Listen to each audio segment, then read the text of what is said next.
Kembali lagi di Apa Kabar Indonesia Pagi, on location bersama saya, Iman Fajar. Saat ini kami melaporkan dari Kota Bekasi, tepatnya dari perumahan Duku Zamrud, yang mana pada beberapa hari lalu, pemirsa, warga di perumahan Duku Zamrud ini digegerkan oleh sebuah perkumpulan yang dianggap menyimpang atau diduga menyimpang dari ajaran agama Islam.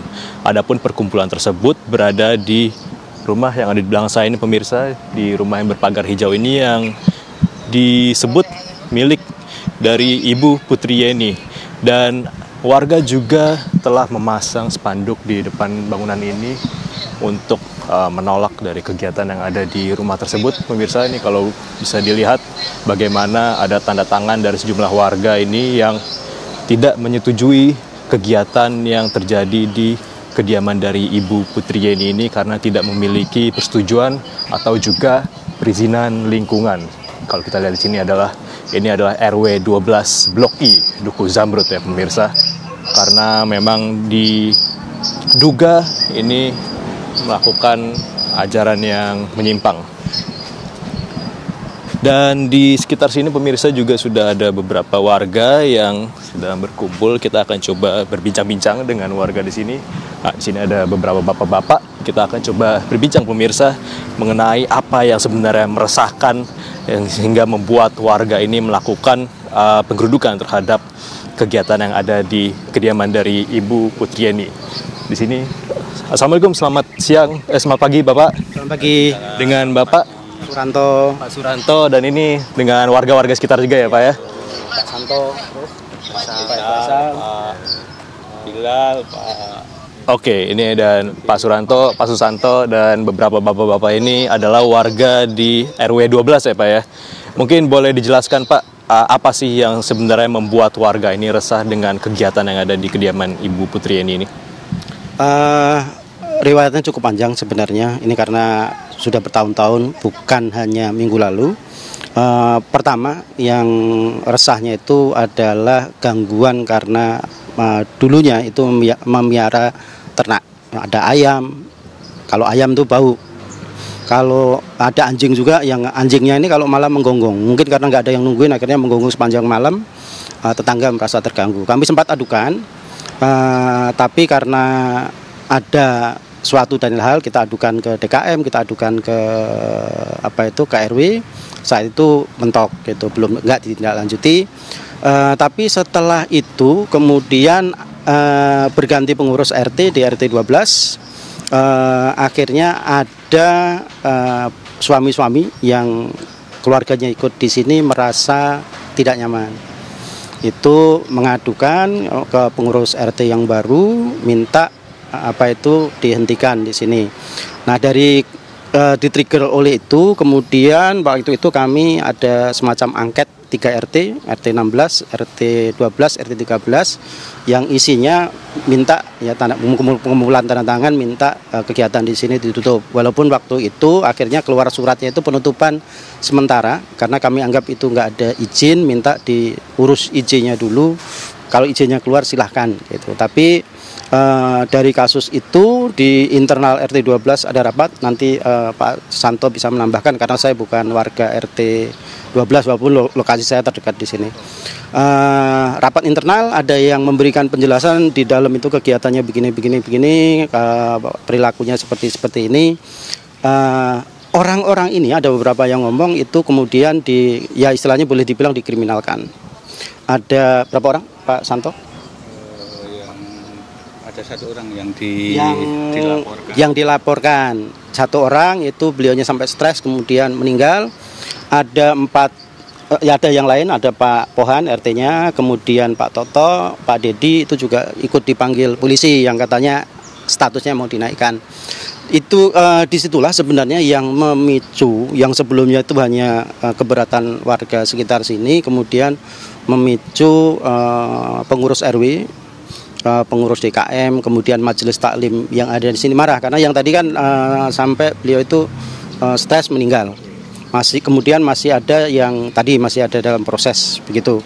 Karena ada sampai korban jiwa ini akhirnya kami terutama pengurus tadi, kemudian warga, kemudian majelis taklim tadi marah marah, akhirnya membuat gerakan. Gerakannya sebenarnya yang bukan hanya kemarin minggu lalu yang viral itu, tetapi sudah 3 kali. Yang pertama itu kita kumpul-kumpul di sini untuk mengawasi mereka dengan harapan setelah itu mereka menghentikan.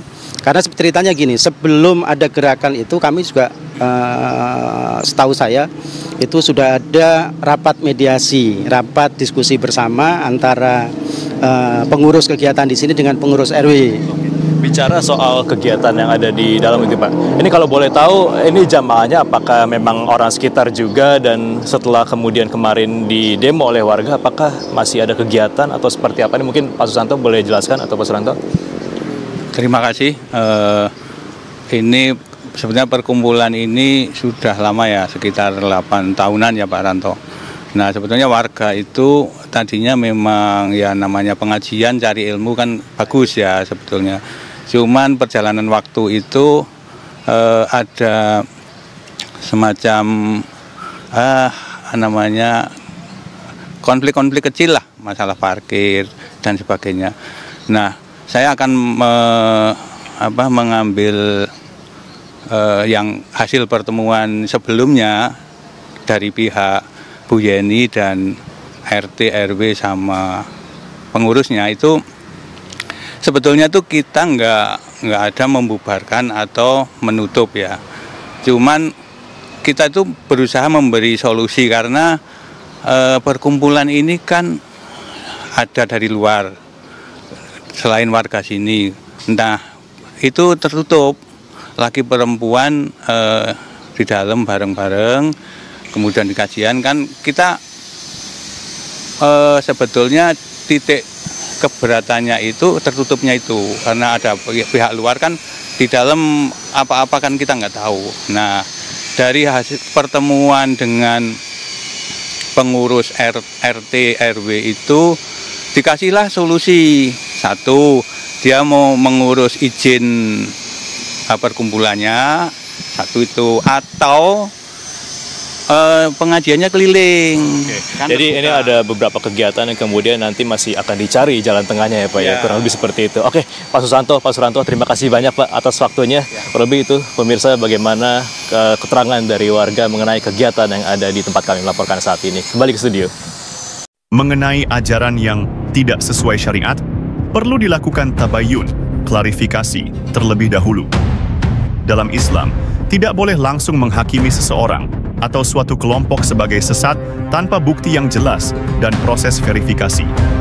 Jika memang ditemukan adanya penyimpangan yang nyata dari ajaran pokok Islam, seperti akidah, ibadah, atau hukum yang disepakati ulama, maka langkah yang harus diambil bukanlah dengan kekerasan, melainkan dengan cara yang ma'ruf, yaitu menasihati secara baik, berdialog, atau melaporkannya kepada pihak berwenang yang memiliki kompetensi dalam urusan agama. Dalam Islam, tindakan main hakim sendiri atau penggerebekan oleh warga adalah perbuatan yang dilarang. Penegakan hukum dan sanksi, hudud dan qisas, adalah wewenang dari pihak penguasa yang sah, ulil amri, bukan masyarakat sipil. Jika ada dugaan pelanggaran syariat, masyarakat seharusnya melaporkannya kepada aparat berwenang atau lembaga keagamaan yang ditunjuk oleh negara, bukan mengambil alih peran mereka. Hukum kezaliman. Tindakan main hakim sendiri termasuk dalam kategori kezaliman, yaitu menempatkan sesuatu tidak pada tempatnya dan melanggar hak orang lain. Islam sangat melarang kezaliman dalam bentuk apapun. Hadis Qudsi.